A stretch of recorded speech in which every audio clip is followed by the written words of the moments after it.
Back when Control released in 2019, it wowed us at Digital Foundry for its slick destruction physics and, of course, its groundbreaking ray tracing implementation. Remedy is now working on other projects, of course, like Alan Wake 2, but me, I'm still stuck on Control. Like the first Crysis, it is a game that I always load up every time after I upgrade my hardware, just to marvel at how it looks. In 2023, it must be said, though, that some aspects of Control's presentation are starting to show their rougher edges with age. Texture behavior has never been great, really, with textures loading in late or far too close to the camera. Ray tracing noise at times can be a bit hit or miss, depending upon what you're looking at, and crucially, Control by default does not natively support HDR. And that lack of native HDR was keenly felt when Control was updated for PlayStation 5 and Xbox Series consoles in 2021. Usually, we would be stuck with Control as it is for eternity on PC, but thanks to a very special mod, the rougher edges of Control are being ironed out, and native HDR has been implemented in-game. And this video today is all about that mod, native HDR support and better looking graphics. That added native HDR support is particularly great, hence why this video is produced and published in high dynamic range. So if you have a smartphone or display that supports HDR, you're getting the premium experience in this video. If you're not watching on an HDR display, then you will see automatic tone mapped footage on YouTube, which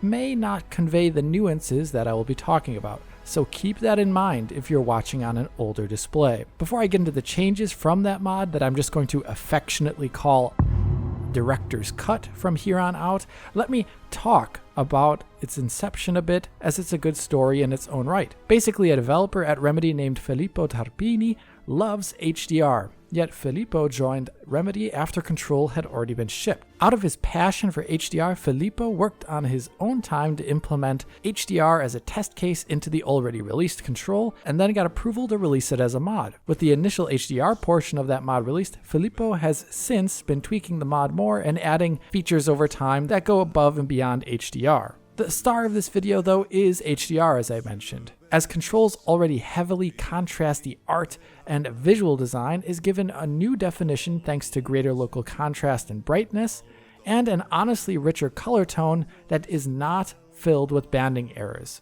To give you a sense of what that looks like, let me show you how most people are technically playing Control by default. Here's the original version of the game running an SDR and an HDR container in this video. As you can see, it's pretty dim, dark, and gray. With a maximum of 100 nits and just 8-bit color, this is what the game really looks like. But the game definitely doesn't look like this for most people, as you're not playing on an old CRT or something. Modern screens are much brighter. Here's what Control looks like in SDR in an HDR container with a 50 brightness as set by Windows internal tools. So the game is a lot brighter now in SDR. And this is the Control we really all recognize and love. It's a lot brighter than what I showed off before, but it still has the exact same image characteristics. In SDR, there's a homogeneous level of brightness across the entire image. This leads to two different image characteristics. For one, areas that are occluded from light don't ever go down to a deep dark black, but instead are kind of gray looking. Like here in this corner. This could be considered an artistic flair, but really in the world of OLEDs and HDR, raised black levels, as they are called, generally don't look too great. A second image characteristic of the SDR presentation is a kind of blooming towards the upper brightness levels that eliminates detail. Check out these pillars here,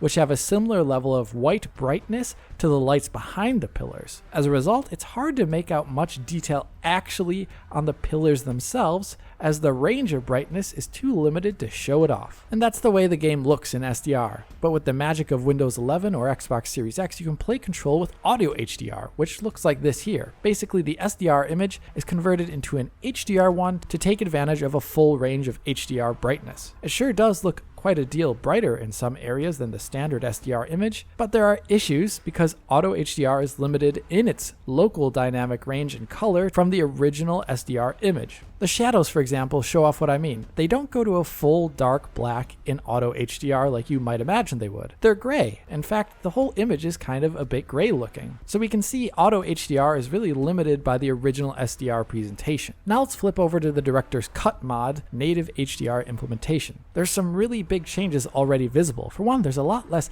blooming occurring around the lights that you can see in the Auto HDR image. We're seeing essentially more local contrast from a greater dynamic range. Check out the pillars here. Notice how there's greater variation in local brightness in comparison to Auto HDR. We can see texture details shining through now. The pillars also are no longer just as bright as the lights behind them, so there's more image contrast here, and I think this makes the image in total look a lot better. Another thing to notice is how the dark areas of the image now go down to complete darkness instead of being off gray like they were before. And overall the image is a lot less gray. There's a bit more saturation here returning to the textures, so we can identify the wood wall in the background here as actually being made of wood as its colors returned a bit. In other scenes you can see this to an even greater degree. For example here, further ahead in the game's intro, notice how the dark areas toward the ceiling here actually get dark with the native HDR implementation, while they're rather grayscale looking with Auto HDR, almost like there's a fog in the scene that isn't actually physically there. Over the course of the game, this is the big difference you will see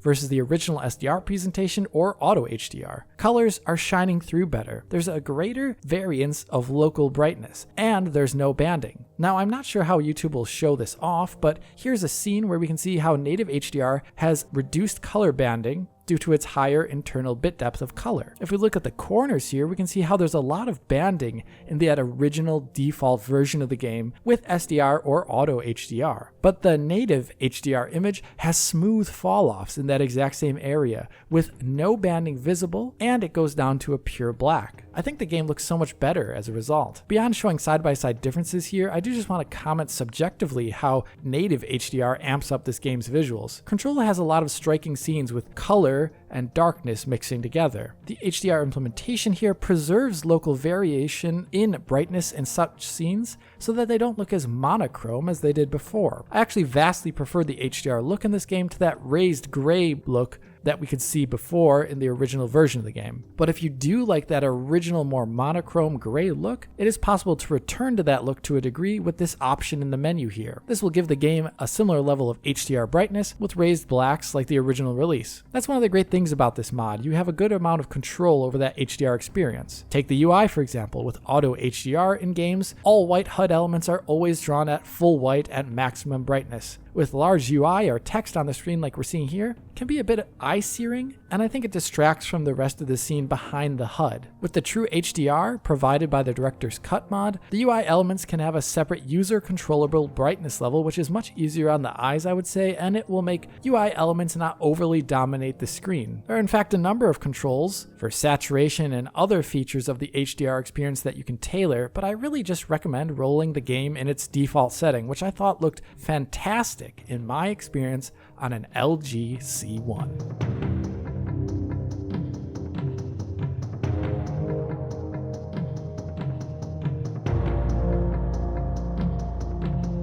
Beyond the added native HDR, the mod looks to implement a number of quality fixes for issues that the original Control had in its graphical presentation. Let's start with ray tracing. The original game's ray tracing usually used one sample per pixel for most effects. With the mod set to Ultra, this is ramped up to multiple rays per pixel. For rough reflections like this one you see here on the ground, this means reflections retain their brightness level and true shape much better than they did before with the old setting, so they're looking fuller, and the amount of noise in the reflections themselves will be greatly reduced when something like DLSS is in effect. All ray tracing effects now should look more stable at this Ultra setting over the old High in the old release, but it is usually most noticeable in the brightest areas of reflections that are caught at grazing angles. The Ultra setting also increases the resolution of volumetric effects, which looked good before but now look a touch better in the world when you see them here, for example, with less visible aliasing. But this setting particularly helps the shading of glass, which